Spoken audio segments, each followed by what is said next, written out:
সন্ধ্যাবেলা চায়ের আড্ডাকে জমাতে এমন একটা রেসিপি থাকলে তো কোনো কথাই হবে না।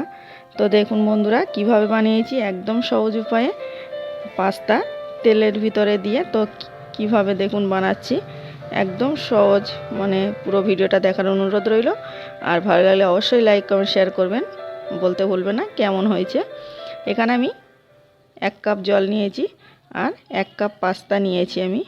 তো এখানে 2 কাপ জল দেবো সেম কাপের, আর 1 কাপ পাস্তা। তো দেখুন দিয়ে নিচ্ছি, সেম কাপে 2 কাপ জল দিয়ে নিলাম। এখানে একটু স্বাদ মতো লবণ দেবো, আর অবশ্যই নেড়ে চেড়ে একটু দিতে হবে, নাহলে জড়িয়ে যেতে পারে। তো আমার 1 টেবিল চামচের মতো লবণ লেগেছে, যেহেতু জল আছে বেশি তো লবণটা একটু বেশি দিতে হয়েছে। এখানে 2 টেবিল চামচের মতো তেল দিয়ে নিলাম, রান্নার তেল দিয়েছি। দেওয়ার পরে এটা গ্যাসে বসিয়ে দিলাম। এটা একটু জাল করে নিচ্ছি, 1 মিনিটের মতো সিদ্ধ করে নিয়েছি। অবশ্যই ঢাকা দিয়েছিলাম, দিয়ে একটু সিদ্ধ হয়ে গেছে আমার ভালোভাবে। তো আমি নামিয়ে নিয়েছি। এখন ঢেলে দিয়ে আবারও উপর দিয়ে আমি একটু ঠান্ডা জল দিয়ে নেব, তাহলে এটা পরে আর জড়িয়ে যাবে না, একদম একটা একটা থাকবে। তো দেখুন একদম ঝরঝরে হয়ে গেছে। আমি এখন এখানে কিছু উপকরণ দিয়ে নিচ্ছি। এখানে একটু বিট লবণ দিয়ে নিচ্ছি। বিট লবণ হাতের কাছে না থাকলে এমনি লবণ দিয়ে নিতে পারেন। তো আমার মনে হচ্ছিল লবণটা একটু কম হতে পারে, ওই জন্য বিট লবণ দিয়ে নিলাম। আর এখানে 1/2 টেবিল চামচের মতো লঙ্কা গুঁড়ো দিয়ে নিলাম।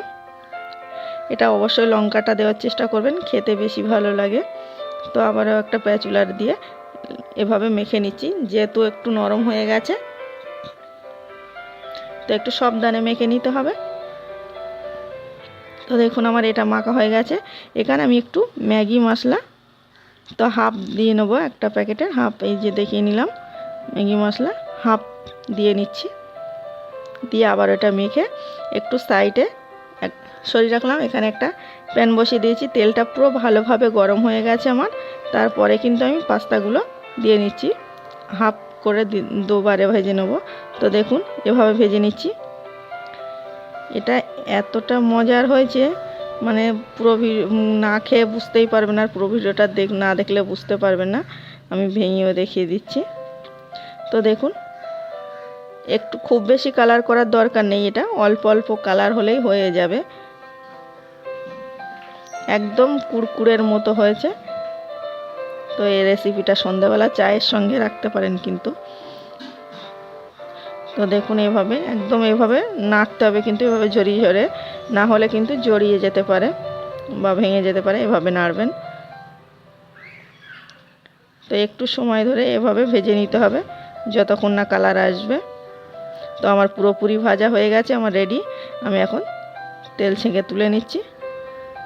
তো দেখুন কতটা লোভনীয় হয়েছে। এখন আমি উপর দিয়ে আবারও একটু ম্যাগি মশলা হাফ রেখেছিলাম, সেটা দিয়ে নিচ্ছি।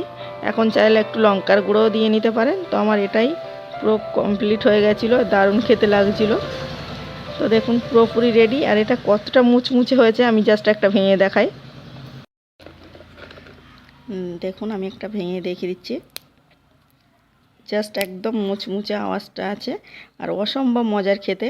ভালো লাগলে অবশ্যই একটা লাইক করবেন।